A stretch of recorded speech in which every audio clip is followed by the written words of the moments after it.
सीरापुर गांव में सभी गांव वाले चोर और भूतों से चौकन्ना रहा करते थे, क्योंकि वो गांव पहाड़ों के बीचों बीच था। एक दिन उस गांव में पंडित जी के आश्रम पर बुलावा आता है। पंडित जी अपने घर से अपने आश्रम की ओर जाते हैं। वहाँ पे सारे गांव वाले उन्हें बुलाए थे कुछ ज़रूरी सूचना देने के लिए। गांव वालों का इंतज़ार करते करते पंडित जी वहीं बगीचे में टहल रहे थे। तभी वो दूर से गांव वालों को आते देख तुरंत उनके पास आते और कहते, अरे गांव वालों, इतने जल्दीबाजी में तुम लोगों ने मेरा बुलावा क्यों मंगाया? क्या कोई दिक्कत आन पड़ी है गांव पे? गांव वाले पंडित जी को बताते हैं, बाबा जी, आप अपने परिवार से दूर डेली खाना पीना खाकर इसी आश्रम में आ जाया करते हैं, तो थोड़ा सतर्क रहें। बहुत सारे ठग घूम रहे हैं। शहर से हमारे गांव में भूतों की कमी नहीं थी, अब तो इंसानों से भी बच के रहना पड़ेगा। पहले तो सिर्फ भूतों का छलावा चलता था हमारे गांव में, अब इंसान भी आ रहे हैं और ठग के जा रहे हैं। पंडित जी बोलते हैं, अरे इतनी छोटी बात, तुम लोग जाओ आराम करो, घबराने की ज़रूरत नहीं है। वहीं पेड़ के पास वो सो जाते। घर से बस खाना खा करके पंडित जी उसी आश्रम में रहा करते थे। तभी उनकी आंख लग जाती और किसी की आने की आहट सुनाई देती।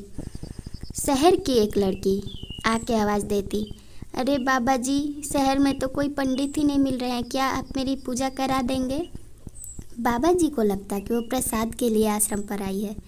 बाबा जी उसकी ओर देखते हैं और कहते हैं कि तुम इस गांव की नहीं लग रही। वो बताती कि बाबा जी, मैं शहर से आई हुई हूँ, मेरी बहन को बहुत परेशानी है, क्या आप उसके घर की शांति का पूजा करा देंगे क्या?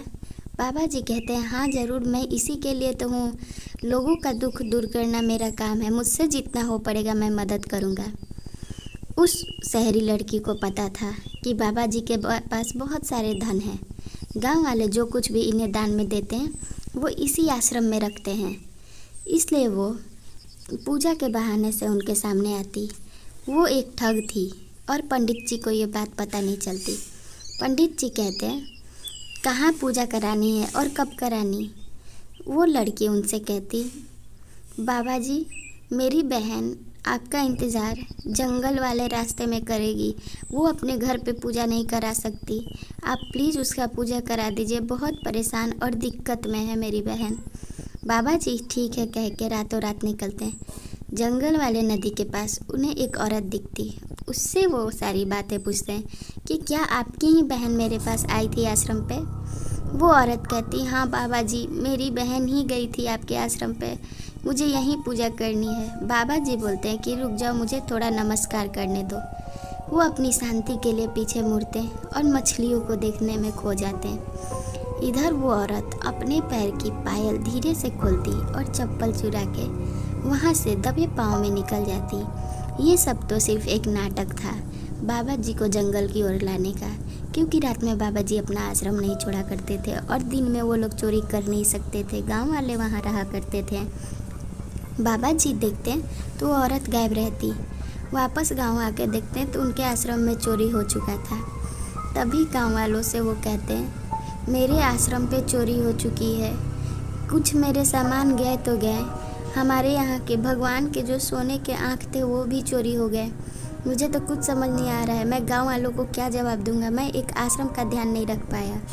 तभी उन्हें रानो और सुंदरी समझाती, बाबा जी आप बिल्कुल भी परेशान मत होइए, आपकी इसमें कोई गलती नहीं, आपने तो अच्छाई ही दिखाई उसकी मदद करके, पर उसने धोखेबाजी कर दी, इसमें आपकी कोई गलती नहीं है। वो लोग बाबा जी को समझाते और आगे से सतर्क रहते हैं। ऐसी कहानी के लिए चैनल ज़रूर सब्सक्राइब कर लें और वीडियो को लाइक कर दें।